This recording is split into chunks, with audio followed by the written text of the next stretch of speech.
जोहार दोस्तों। आज हम लोग बेसिक क्लास 1 को देख रहे हैं। मैं इसी तरह से अभी बेसिक क्लास कुछ लाने वाला हूं जिसमें आपको ज़मीन से जुड़ी बेसिक जानकारियां आपको प्राप्त हो जाएंगी।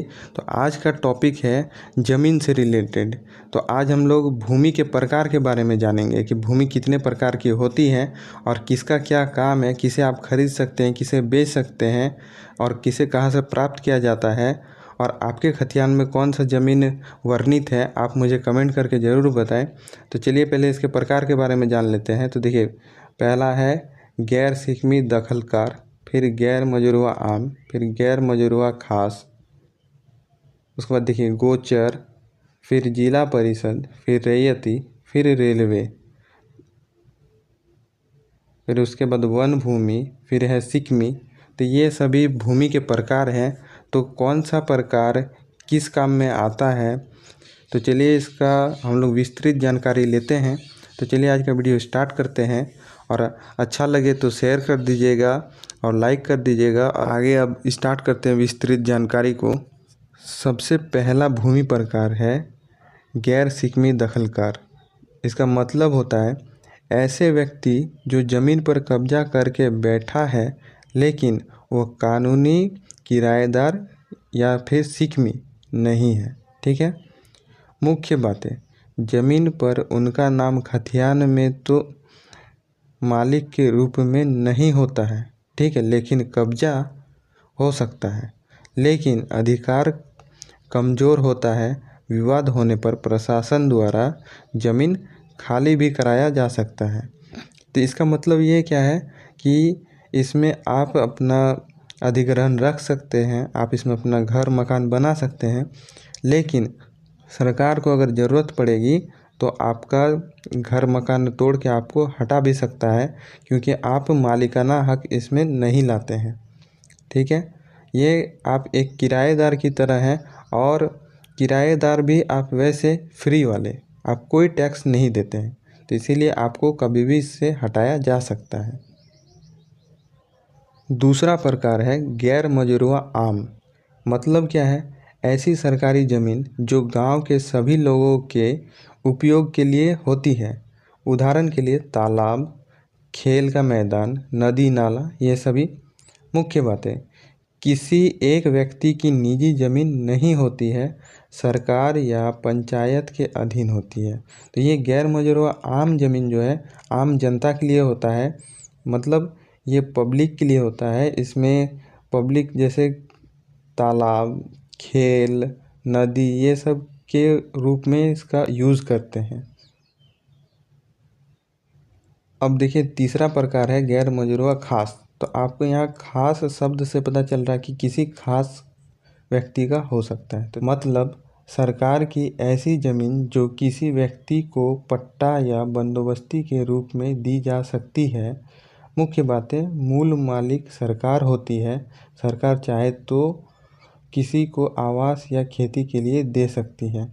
इसका मतलब ये है कि यह किसी एक व्यक्ति के नाम पे बंदोबस्त के माध्यम से सरकार इसे दे सकती है, और इस पे आप अपना आवास या खेती कर सकते हैं। इसकी खरीद बिक्री नहीं होती है, ये सिर्फ आपको आपके सुविधा के लिए दिया जाता है। इसका आप खरीद बिक्री नहीं कर सकते, क्योंकि इसका मूल मालिक सरकार ही होता है। ये सिर्फ आपको बंदोबस्त करके दिया गया है, आप भूमिहीन हैं इसलिए। चौथा प्रकार है गोचर। मतलब क्या है, पशुओं को चराने के लिए आरक्षित ज़मीन।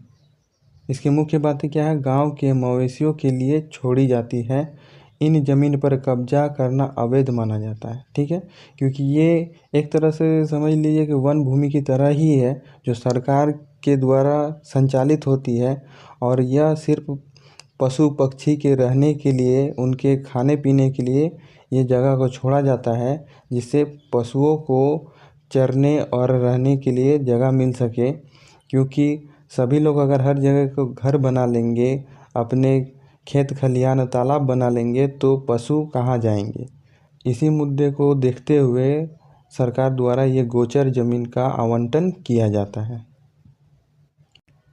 पांचवा है जिला परिषद। मतलब ऐसी ज़मीन जो जिला परिषद मतलब डिस्ट्रिक्ट काउंसिल के अधीन होती है। मुख्य बातें, इसका उपयोग विकास कार्यों में हो सकता है।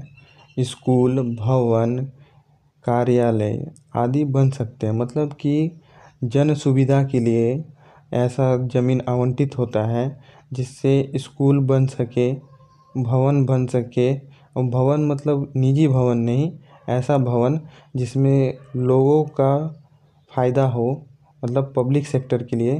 कार्यालय बन सकता है जिससे जन सुविधा हो सके, तो इसके लिए भी ज़मीन आवंटित होता है जिसे हम लोग जिला परिषद ज़मीन कहते हैं। ये छठे नंबर का ज़मीन तो आप बहुत ज़्यादा देखे होंगे, रैयती ज़मीन मतलब होता है निजी या प्राइवेट लैंड। ठीक है, मुख्य बात है यह ज़मीन किसी व्यक्ति के नाम पे खतियान में दर्ज होता है। ठीक है, खरीद फरोख्त रजिस्ट्रेशन हो सकता है। खेती या घर बनाने के लिए उपयोग होता है। इसका आप खरीद बिक्री कर सकते हैं, इसमें आप खेती कर सकते हैं, घर बना सकते हैं। ये प्राइवेट ज़मीन है, आप इसमें मनचाहा जो आपको करना है वो आप कर सकते हैं। ठीक है, ये अधिकतर ज़मीन लोगों का खतियान में यही वर्णित होता है। उसके बाद आता है रेलवे। तो मतलब है रेलवे विभाग का ज़मीन। मुख्य बातें, इसका मालिक रेलवे होता है। ठीक है, मतलब इंडियन रेलवे। ट्रैक, स्टेशन, गोदाम आदि बनाया जाता है। ये भी पब्लिक सुविधा के लिए होता है, लेकिन इसका मालिक एक स्पेसिफिक आदमी होता है जिसे इंडियन रेलवे हम लोग कहते हैं। मतलब ये एक कंपनी है जो इसका मालिकाना हक रखती है, लेकिन ये भी पब्लिक के लिए ही काम आता है। क्योंकि ये ट्रैक, स्टेशन, गोदाम ये किसके लिए बना है? ये पब्लिक के लिए बना हुआ है। तो ये भी एक तरह से सरकारी ज़मीन कहलाता है। 8वें नंबर में आता है वन भूमि। मतलब क्या है? जंगल विभाग की ज़मीन। मुख्य बातें, इसका नियंत्रण फॉरेस्ट डिपार्टमेंट करते हैं। जैसे यहाँ पे झारखंड है तो ऐसा आप बिहार, यूपी मतलब जिस राज्य के हैं वो राज्य की सरकार इसको आवंटित करती है। इसमें पेड़ काटना या कब्जा करना कानूनी अपराध माना जाता है, जिससे आपको जेल भी हो सकती है। इसीलिए ये वन भूमि शुद्ध रूप से सरकारी होती है।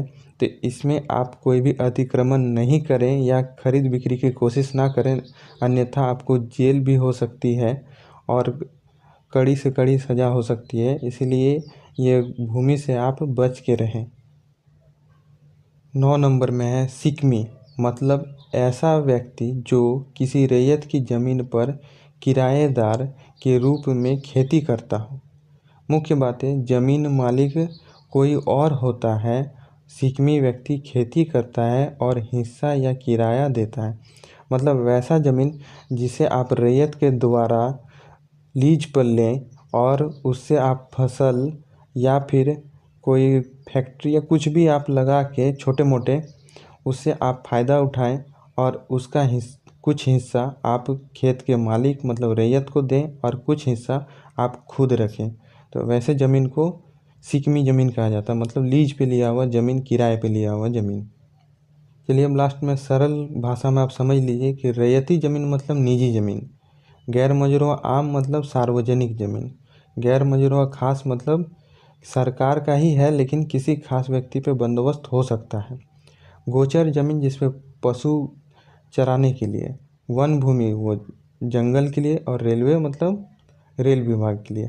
तो इस तरह से आप भूमि के प्रकार को आज जाने। अगला वीडियो मेरा जो होगा वो इससे भी खतरनाक और इससे भी ज़्यादा नॉलेजेबल होने वाला है।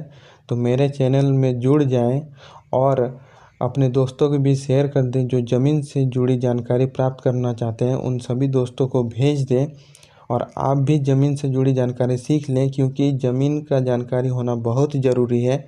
हम लोग का घर से लेके रास्ता से लेके हर चीज़ ज़मीन से जुड़ा हुआ है।